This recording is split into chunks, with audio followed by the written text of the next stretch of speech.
One.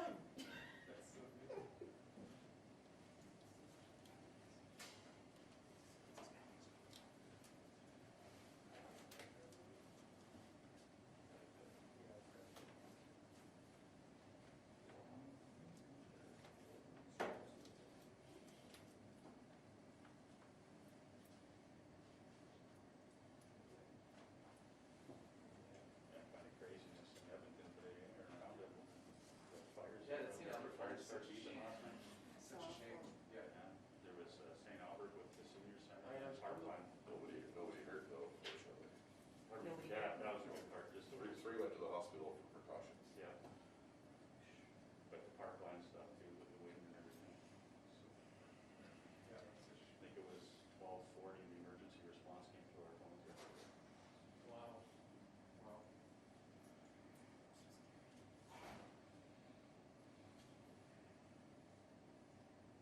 So hopefully it rains today. Yeah, no kidding.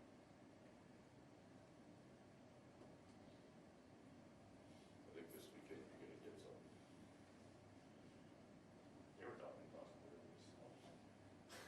I remember when I went to the ride I went on, it was 21 degrees and almost had sunscreen, to the next day woke up with snow. And I thought, how do you? Must be in Alberta. Yeah.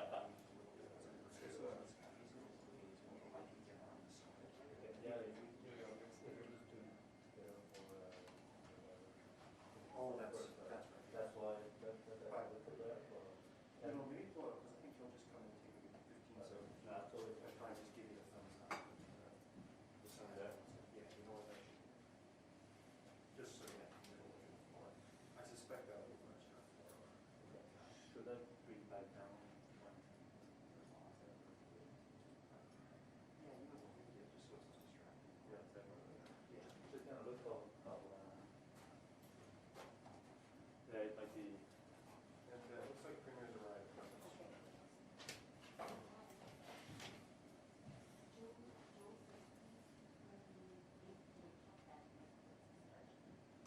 Oh, yeah. Hey, push it up. Okay. Looks like I'm sure he's gonna say that's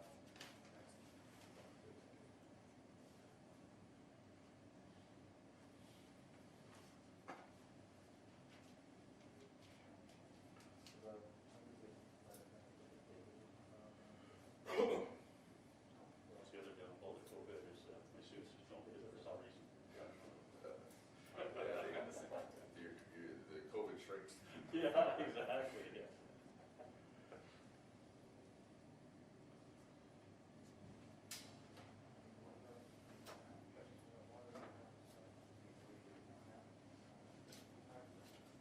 Hey, everybody. Morning. I think that would be a good idea. Charlie. I think we're gonna give Premier a minute for him just to check out the, before we go live. Premier, good morning. Do you want to check the, before we go live? That's fine, that's okay. Okay, so Mr. McIver, do you want to go to the podium? And I'll count you down. She's ready? Yes. Yes, he's ready, and he'll hand it off to you. In 5, Take your mask 5, 4, 3, 2, 1. Good morning, everyone. My name is Rick McIver, and I have the honor to serve as Alberta's Minister of Transportation and Municipal Affairs. Thank you for joining us virtually. I'm very pleased to be here with Premier Kenney for a significant announcement for Alberta's truckers and for their families. To that end, we're also joined by Chris Nash, President of the Alberta Motor Transport Association. Alberta's transportation network is the backbone of our entire economy. Without it, we couldn't move our goods to market safely and efficiently. We simply wouldn't have the industry and jobs that we have today. And as many of you know, Alberta's transportation sector has been working non-stop since the beginning of COVID-19. They've kept our communities fed and made sure our goods would continue to get to world markets. As international borders tighten up, we worked with our partners in the federal government and across the border to make sure truckers were deemed an essential service. Our goal was for drivers to not be subjected to border restrictions for non-essential travelers so we could keep critical supply lines open. And with the cooperation of the U.S. government and Canada, we were successful. We provided emergency Class 1 road tests to make sure we still had enough drivers to fill those seats in the trucks. And when you were on the road, we ensured provincial highway rest stops and other amenities were open and stocked for those much-needed breaks. Today, our goal is to get past the pandemic, to stop the spread, and to stop the spike. We know the best way to do that is to get jabs in arms. I would now like to invite Premier Kenney to the podium to tell us one more way that we're supporting the movement of goods and vaccinating Albertans as quick as we possibly can. Thank you.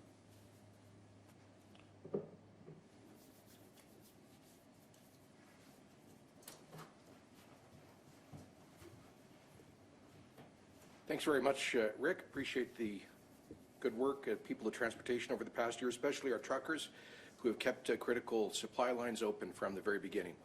So good morning. Earlier this week, I announced a major expansion in our vaccine rollout to protect Albertans and prevent our healthcare system from being overwhelmed by COVID-19. It's a very big step forward for us to open vaccinations to all Albertans aged 12 and older starting this coming Monday. By next week, another 1.3 million Albertans will be eligible for the vaccine. And I'm happy to report that Albertans are responding positively to this good news. As of yesterday evening, 136,000 vaccine appointments have been scheduled in the 30 years and older age group, and we anticipate tens of thousands more will be booking their first shot next week. The good news is we now have a large supply of vaccines coming into Alberta over the next several weeks. And today, I want to talk about a special initiative to get vaccines into the arms of even more Albertans. I'm very pleased to announce that we've signed an agreement with the government of Montana to vaccinate truck drivers who are required to cross the Alberta-Montana border as part of their job. Truck drivers have worked hard throughout the pandemic to keep the supply chain open and deliver the essential goods that Albertans need. That's why Alberta is taking further measures to protect the health and safety of these workers. By vaccinating truck drivers who travel across the Montana-Alberta border, we're protecting them from COVID-19 infection, and we're ensuring supply chain remains open during the pandemic. Truck drivers will be vaccinated with surplus vaccine supplies provided by Montana. There will be no cost to Albertans for this vaccine program, as the United States government will be covering the cost providing and administering the vaccine for the states. I want to thank Governor Greg Gianforte of Montana, with whom I spoke earlier this week, for his extremely generous cooperation in this initiative. Because of Governor Gianforte's leadership, we'll be able to keep essential goods moving across our border during the pandemic and offer greater protection to our truckers while ensuring more vaccines can get into the arms of Albertans. Starting next Monday, May 10th, the Government of Montana will be providing vaccines to truckers entering the state at a rest stop near Conrad, Montana. About 2,000 Alberta truckers are eligible to receive a vaccination in this program. If there's excess demand, we can talk about expanding it, but that's the initial estimate and set aside. Montana will be providing the Janssen vaccine produced by Johnson & Johnson during the program, which only requires one dose. Truck drivers will not be required to book ahead to receive the vaccinations. There is a constant flow of trucks crossing the Alberta-Montana border. In fact, about 800 commercial carriers cross the Alberta-Montana border at the Coots land border crossing every single day. We're confident that many truckers will pull over, roll up their sleeves, and get their jab as they travel back and forth between our province and Montana. This program is similar to other agreements reached between the provinces of Manitoba and Saskatchewan with the state of North Dakota to vaccinate truck drivers and other workers. The initiative we are announcing today is just part of our effort to get vaccines into the arms of all Albertans as quick as we can. I want to close by thanking the truckers who have driven thousands of kilometers and worked day in and day out to ensure that our communities have the food, medicine, and vital goods throughout the pandemic of the past year. I also want to pause to say thank you to the Blackfeet Nation in northern Montana for having provided, I believe, up to 1,000 vaccines on short notice to Albertans on occasions when they've had a surplus. First of all, helping to inoculate their brothers and sisters in the Blackfoot Nation in Alberta, but then also some members of the general public from Alberta. It was a really wonderful and gracious gesture on their part. So we say thank you to everyone and the truckers for all that you do and continue to do to deliver essential things that we need, and we wish you safe and healthy travels.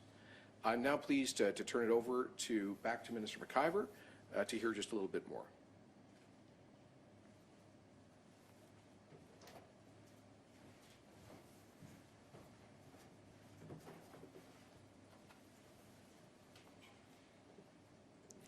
Thank you, Premier Kenney. And as the Premier said, around 2,000 Alberta truckers will be able to get vaccinated across the U.S. border in Conrad, Montana between May 10th to 23rd. It's one part of our government's vaccine strategy, but we think it's an important one. As the Premier said, this would not have been possible without the leadership of Montana Governor Greg Gianforte. Unfortunately, Governor Gianforte is unable to be with us this morning. However, he did provide a statement, which I have the privilege of reading to you now, and I quote, "The pandemic has had devastating consequences, including a severe impact on our economies. By working together and taking this critical action, we keep our trade channels open between Montana and Alberta. I am grateful to Premier Kenney that we can band together to prevent the spread of COVID-19, protect truckers and their families from the virus, and ensure we maintain the exchange of goods that our communities rely upon. Montana will continue working to maintain our strong bonds with the people of Alberta." So once again, thank you, Governor Gianforte. Alberta's transportation industry has a strong reputation for safety. As Minister of Transportation, I am so grateful that we can take this action to protect our transportation professionals from COVID-19. On behalf of all Albertans, I want to join Premier Kenney in thanking all of Alberta's transport companies and all your hard-working drivers and support staff for all that you do. In tough times, you kept the shelves stocked with food and with medicine. Now, I would like to invite our final speaker this morning, Chris Nash, who is the president of the Alberta Motor Transport Association, to provide some remarks. Thank you.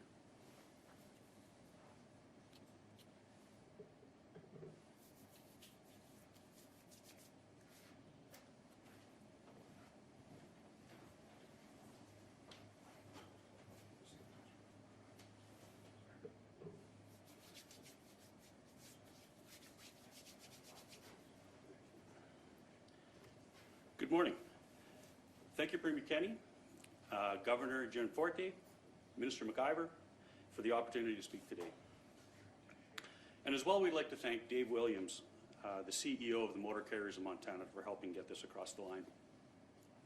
Each of you shares the Alberta Motor Transport Association's commitment to helping our industry and our two countries get to the other side of the pandemic as soon as possible and as safely as possible.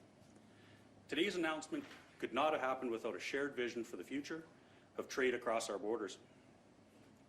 It couldn't have happened without the cooperation of all those who work in our industry over the past year and the support of our respective governments. It wasn't long after the pandemic took hold that commercial transportation workers were recognized for their roles in our daily lives and the critical role they played in the pandemic as essential workers. Essential goods make their way to market from essential workers, commercial drivers. Canadians and Americans enjoy a good quality of life because we share a commitment to keep essential services running, especially during a time of crisis. And while the pandemic has certainly impacted our quality of life, the vaccines commercial drivers bring to market are helping to restore it. This agreement between the governments of Alberta and Montana to inoculate Alberta drivers is proof that collaboration can help our communities and economies recover.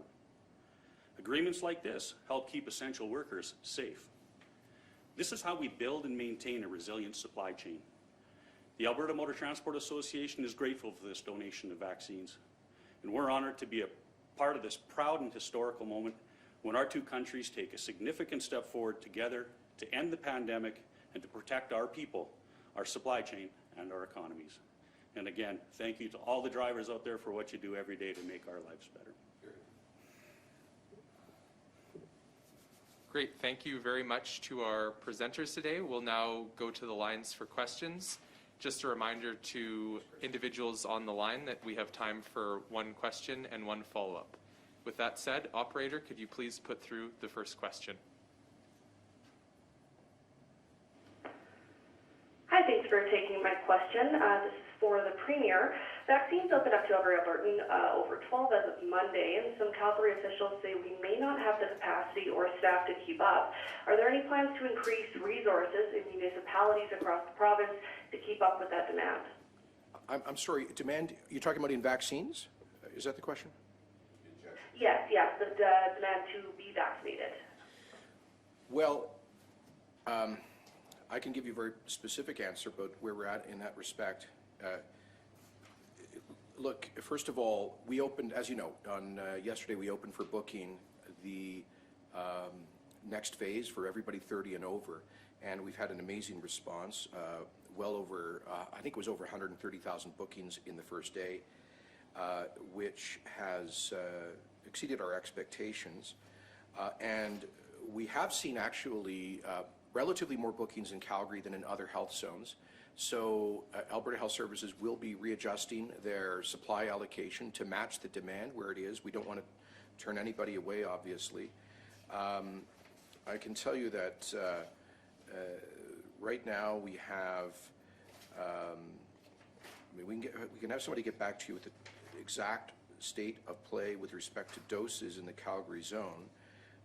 But we believe that with incoming supply, we should have adequate supply to meet the bookings that have been made over the next week in every health zone. And we've actually, we have more bookings in all zones now than we have supply available right now. But what we're banking on is additional incoming supply. So this week we estimate about 350,000 doses. Next week, week of May 10th, we'll be receiving 271,000, and the following week 357,000 doses. So that,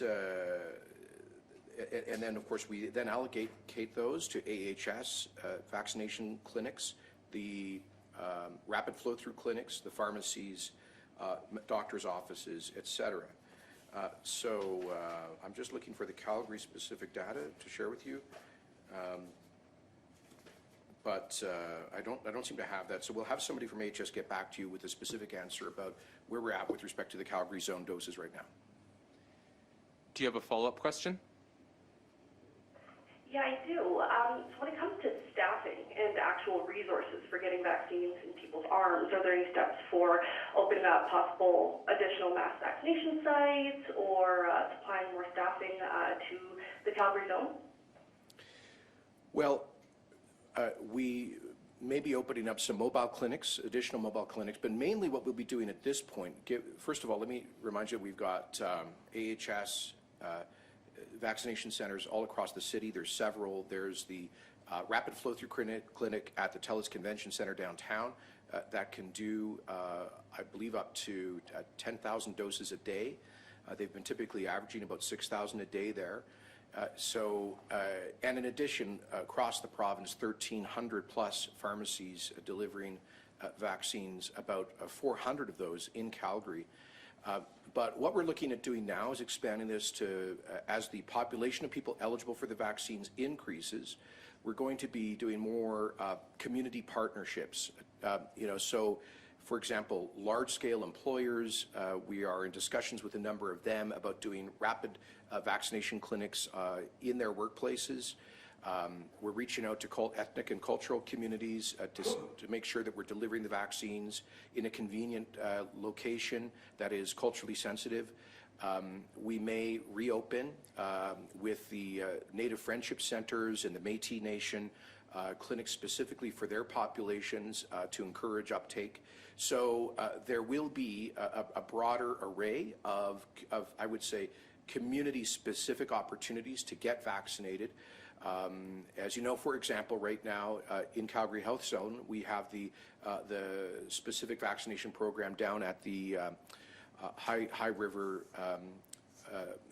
the Cargill plant, meatpacking plant in High River. So that's an example of the sort of rapid clinic that we're setting up in particular workplaces. There will be more of those. Thank you. Operator, could you please put through the next question? Tim Brooks, CTV. Thanks so much.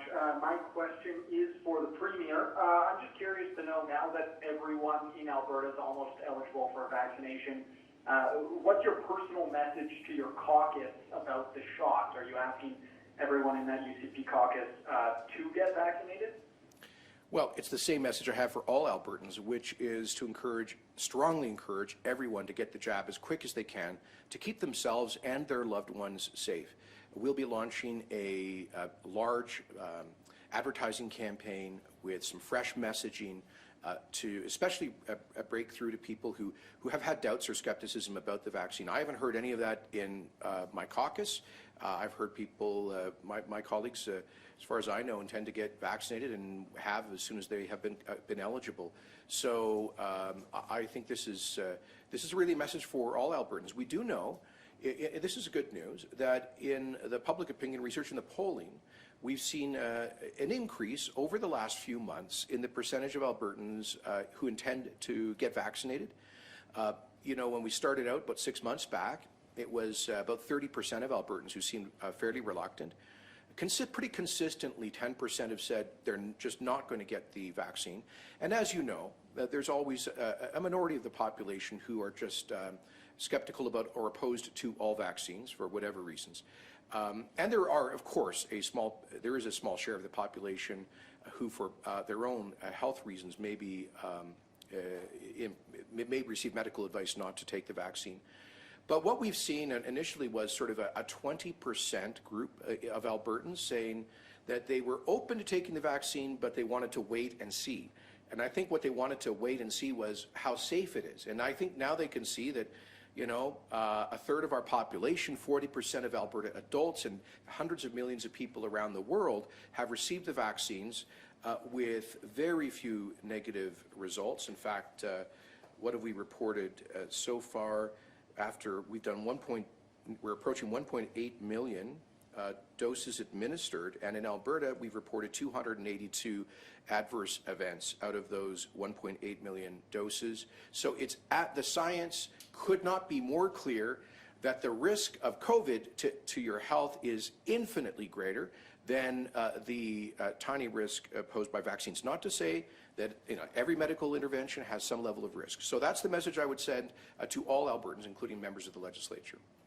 Thank you. Do you have a follow-up question? I do, yes. All that being said, I'm just curious to know, what message do you think it would send to Albertans if their MLAs don't get vaccinated or just won't tell their constituents if they plan on getting vaccinated? Well, I think vaccination is a choice that everybody makes for themselves, and I don't think people go and get the jab because some politician does. I've gone out there as Premier to demonstrate that I got vaccinated as quick as I was qualified, because I do think it's my role as head of government to set an example. But I really don't think people are going to be influenced one way or another by what politicians do on this. And, you know, everybody's they've got free will. No one's being compelled to do this. We repealed the power of mandatory inoculation in the law, partly to remove the concern that some have had that this whole thing is a ploy to force people to get vaccinated. That's not true. People can choose to do this or not. We strongly encourage them to do it. Thank you. Operator, could you please put through the next question? Lauren Boothby, Edmonton Journal. Hi, Premier. The new restrictions that were announced recently include closing workplaces with outbreaks for 10 days, except for those that are deemed critical. But Alberta has had and currently has some long-standing outbreaks with a lot of cases in industrial manufacturing settings, places in some cases I'm sure considered critical. So Ontario Health Unit recently shuttered 2 Amazon fulfillment facilities because of outbreaks. So why doesn't Alberta close all of these places temporarily too? Are they really really essential when they're putting workers, communities, hospital capacity at risk. Keeping them open seems to undermine the province's ability to get this third wave under control. Thanks for your good question.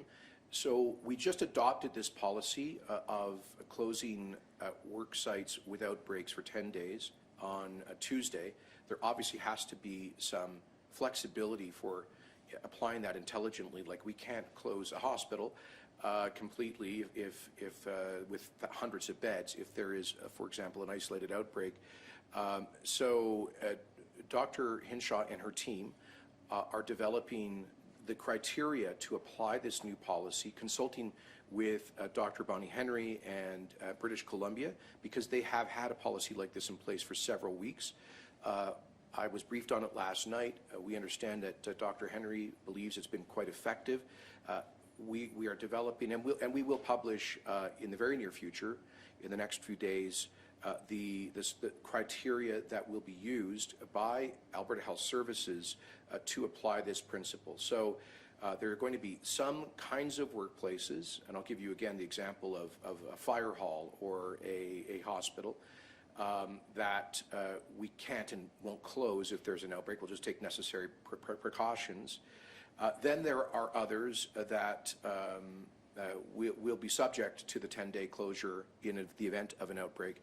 And then there are others that will have to, in the middle, in terms of the nature of the work that they do and the risk that they pose. So that's what BC has come up with. They've come up with a sort of 3 different categories. We are replicating that. We'll be publishing the detailed criteria for this policy in the next few days. And so I can't speak specifically to warehouses.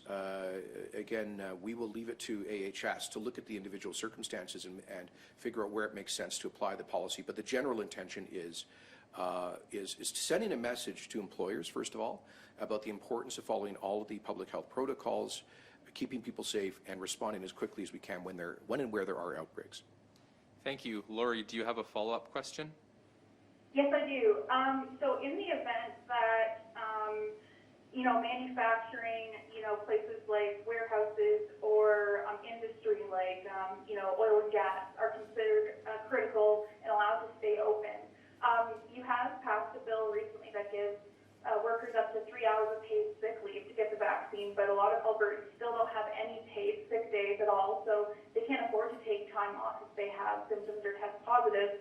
That also undermines Alberta's ability to get a handle on the pandemic. So to be sure, the federal government does have supports, but some workers say that this falls short, and that doesn't mean that your government can't also do something as well. So what will you do to protect workers in these workplaces, these critical workplaces, particularly ones that are in industrial or oil and gas or manufacturing, if those are included, that are allowed to stay open without breaks? Sure. And will you consider bringing in paid benefits to give them an incentive to stay home? Thank you for the questions. First, a specific comment about oil sands work camps, since I think you've alluded to that. That's the kind of infrastructure which would be extremely difficult to just shut down for 10 days. And that's because those are such large operations that if you turn them off, the reservoir can be permanently lost and can do massive damage in the scale of hundreds of millions of dollars that would then put thousands of people permanently out of work. So those are the kinds of situations where AHS is going to have to work nimbly with the operators if and where there are outbreaks. With respect to paid sick days, I would point out that we did bring in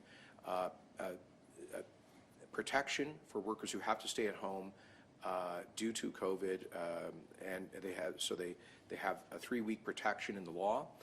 Many workers, of course, have negotiated benefits that allow for paid sick leave, including in collective bargaining agreements and in contracts. There is access to the federal enhanced paid sick leave benefit, which is $1,000 available over 2 tranches of 14 days. So it's up to 4 weeks per year that's available. And then finally, Alberta has, and we were the first province to put in place a benefit for people who are sick and who self-isolate. We provide 14 days of free room and board, as well as $600 over a 14-day period. So if somebody gets sick at a work site, They have to self-isolate. They can go and stay at a hotel, receive 3 meals a day, other support, and $600, all from the Government of Alberta. That is a monetary plus non-monetary support package for sick workers worth over $2,000 for those 2 weeks. Thank you. I believe we have time for 3 more sets of questions. So, operator, could you please put through the next question? Helen Pike, CBC. Hi, this is also a question for the Premier. Thanks for taking it.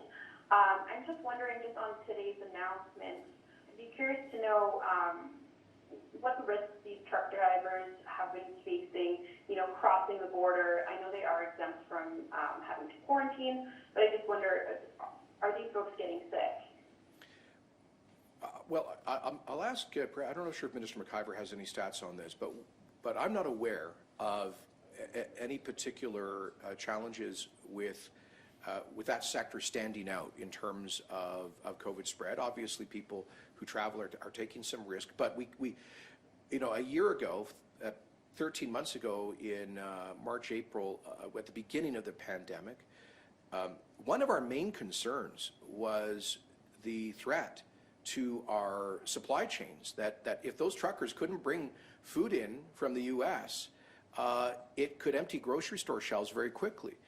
And so we put a lot of attention on this, and we've worked with the Trucking Association, the Alberta Transportation Association, and with the trucking companies to make sure that their drivers are following all the necessary protocols. This is not something we can turn off. We can't stop bringing essential goods into the province. And I would say that these folks are crossing the border anyway. They are exempt from the quarantine requirements imposed by the federal government, because if every driver had to sit at home for 14 days after they brought in a load, there would be no more drivers to bring in loads, and we'd have empty grocery stores. So there already have been exceptions made, and this just gives them greater security. Once they get that single dose jab from Janssen, they're good to go. And in this particular case, both governments, Canada, U.S., as well as the states, are comfortable in giving them an exemption from the quarantine requirements. They already have one, in fact, and so this just extends it. So I think it makes eminent sense. I don't think that this in any significant way elevates risk. In fact, what it does is to reduce risk because they are now vaccinated. Thank you. Do you have a follow-up question, Helen? Yeah, I guess, so there's 2,000 or so doses right now allotted to this, and I'm just wondering, once those run out, what are the plans or what are the thoughts after these truckers get vaccinated, if there is access? Will it be border towns? What's the thought process coming up? Yeah, we'll go back to the government of Montana if we exceed the demand, because Governor Gianforte tells me they're sitting on a lot of excess doses right now.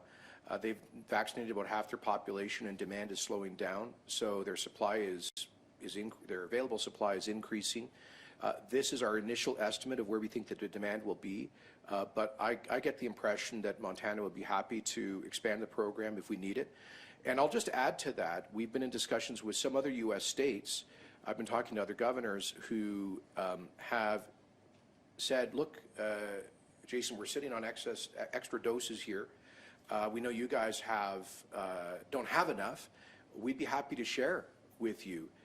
The problem we're facing, and this is something I raised with the Prime Minister in our discussion 2 days ago, the problem we're facing is that the U.S. has export constraints on sending doses outside of their country. And that's a U.S. federal government issue. So I asked the Prime Minister if he could once again take this up with the United States, because we've got a lot of states in the Northwest region who see the situation that we are facing, want to help out, but are unable to do so. But I'll tell you this, if Albertans are down south for whatever reason, and they want to get a jab, I think they can pretty easily do so in most of the United States. And I know a lot of snowbirds and others who have done just that. People down there on essential work. Frankly, we encourage them to, because just getting vaccinated as quick as they can helps them, helps us. It's good for everyone. Thank you. Operator, could you please put through the next question? Dylan Bray, Calgary Herald. Premier, more and more people are getting vaccinated, and I think more and more people may be wondering what they will be able to do as they get vaccinated. I understand that you have to wait 2 weeks after the first dose, and if you're getting two, you should wait after that. But we don't seem to have any guidelines at all on whether people who are now fully vaccinated can meet with other folks who are fully vaccinated, as is now allowed in the United States. So when are we going to start seeing some kind of guidelines as to what vaccinated people, more of them every day, are actually going to be able to do? It's a great question, Don. So we are working on that, and I will remind you that last week we relaxed the visiting restrictions around long-term care centers, other nursing homes, precisely because those seniors got double doses. I want to stress that Alberta's gone deeper into double dosing the most vulnerable than any other part of Canada. We've all had choices to make. Other provinces decided to focus exclusively on the first dose, which is, I think, a defensible position. But by giving the double dose to our most vulnerable, particularly seniors in congregate care and some people with serious health conditions, we've given them the fullest protection that we can. That's why we were able to be the first province to begin relaxing visiting protocols around nursing homes, long-term care, and the like. So we're looking at what other criteria we can give people for their conduct after they've received, for example, particularly the double dose. But right now, Don, our immediate focus has got to be ending this spike of cases. As you know, even if people are vaccinated, they can potentially they can transmit the virus. The chances of transmission apparently come down, but they don't go down to zero. So right now, we just ask everyone, whether they've been vaccinated or not, to carefully follow the public health guidelines, because we just got to get this spike under control. And once we've done that, Don, I really believe we can move forward. One thing that Saskatchewan, I would refer you to the proposal they released earlier this week, which ties the relaxation of public health measures to the percentage of population that has first and then second doses. I think it's a pretty thoughtful framework. It's one that we are looking at. But it's a good question because we are getting there, and it's a good, I think, incentive. Like, I'll just add this: we've seen some governments, some public health experts say that even if you've received the double dose, it makes no difference. You've got to stay permanently. You've got to stay shut down at home indefinitely. That, I think, disincentivizes people from getting the vaccine, especially the people who are vaccine hesitant. So we've got to give them, that's an extra incentive, I would say, and that's why we're working on that. But first, we've got to get the spike under control. And in that respect, I am encouraged by one bit of data that we are seeing I think, a meaningful decline in the ratio of total cases to hospitalizations. As of last night, we were still at 146 ICU admissions, so we've been stable, even down a little bit on that over the past week, which is remarkable given that the number of cases that we are facing. So it tells me that we are seeing the effect of vaccines as people more prone to be hospitalized have that protection. Don, do you have a follow-up question? Yes, golf. Golf is limited to households now.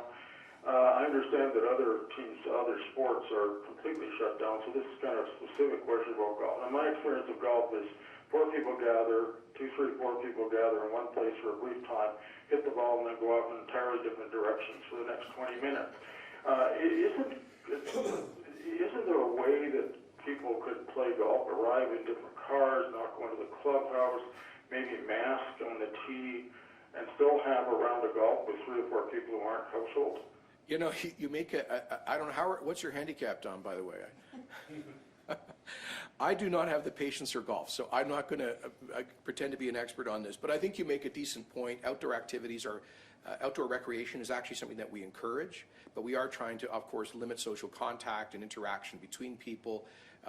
So those are the goals that led to that policy. I will ask Dr. Hinshaw and her team to review that. Perhaps the Alberta Golf Association could come up with a proposed protocol along those lines where folks are not traveling in the same carts and they stay socially distant. I think now that the greatest risk, of course, when it comes to golf would be folks assembling for a post-game adult refreshment in the clubhouse and socializing indoors. That is not permissible now. So you make a good case. I'll bring that forward to the public health team. Sounds like Don needs to keep it on the fairway. Operator, would you please put through the final question? Charlotte Danielin, Radio Canada. Oui, bonjour, M. Kenney. J'avais une question pour vous, si vous pouvez aussi peut-être répondre en anglais à la suite pour cette question précise. On sait que la distribution des doses du vaccin Johnson & Johnson est mise sur pause depuis environ une semaine au pays. Alors, avez-vous parlé avec Santé Canada par rapport à leurs inquiétudes et leur approbation de ces doses que vous avez données aux camionneurs? Oui, écoutez, notre groupe d'experts sur le vaccin est en discussion quotidiennement avec le Santé Canada à ce sujet et nous espérons qu'ils vont approuver l'utilisation de Johnson & Johnson. Ça a été utilisé, dizaines de millions de doses ont été appliquées aux États-Unis. Sûrement, je sais qu'il y a certaines inquiétudes, mais comme tous les vaccins, il y a un petit risque. Mais on a besoin de toutes les doses que nous pouvons obtenir aussitôt que possible. C'est le message que nous envoyons à Ottawa et j'espère que ça sera réglé prochainement. And I'm sorry, you wanted me in English on that as well. Our vaccine task force is talking to Health Canada daily about this, and we hope that they'll clear Johnson & Johnson for broader use as soon as possible. It's been used by tens of millions of people in the United States safely. It's a single-dose vaccine which doesn't require super cold storage, so it's very convenient. And we need every dose we can get right now, so we hope that they sort that out and clear that so we can add it into our vaccine program as soon as possible. A final follow-up, Audrey? Charlotte, oui, j'ai une autre question. Ça peut être juste en français. Vous en avez parlé en anglais il y a quelques minutes. Vous avez dit justement donc, que des États américains, M. Kenney, seraient prêts à vous aider. Lesquels exactement? Et pourquoi? C'est quoi le problème présentement? Pourquoi ils ne peuvent pas vous envoyer des doses ici en Alberta? I'm sorry. Audrey, your audio isn't clear, so maybe could you put that in English because I've missed some of the words. Oh, do you hear me well now? It's not great. Yeah. I think I'll get you better in the English with the muffled audio. Sure. So you said earlier that the American state would be willing to help you and send you some doses that they have in surplus. Which one exactly? Which state? And why is it not possible right now to receive those doses? Well, I don't want to. Let me put it this way, the discussions we've been having are confidential, so it would be unfriendly of me to put a spotlight on particular states, but we've had, one state in particular has reached out and another has expressed a willingness to offer us doses. These are both states in the region. They have very close economic ties, and they see this as an opportunity to reinforce that and our friendship.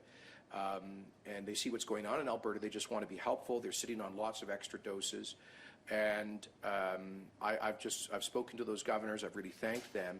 They've told us their problem is U.S. federal rules that do not permit the export of vaccines, but they have said perhaps we could have your people come and visit. And that's just logistically complicated. I will note, as I said in my opening statement, that the Blackfeet Nation in northern Montana had a bunch of vaccines they were sitting on that were about to go, that were about to expire, and they put out an urgent call. I think they've done this on a couple of occasions to Albertans. At first, members of the Blackfoot Nation in the Kainai Reserve, and then Albertans generally. And I understand that at least 1,000 Albertans availed themselves of that opportunities. So we'll see if we can do things like that again. But the main thing is I asked Prime Minister Trudeau to please lobby the U.S. government to relax the export restrictions. It makes no sense for our neighbors and regional states to be sitting on doses that we cannot use. I will note that the state of Alaska has provided for vaccination for residents of some neighboring British Columbia communities.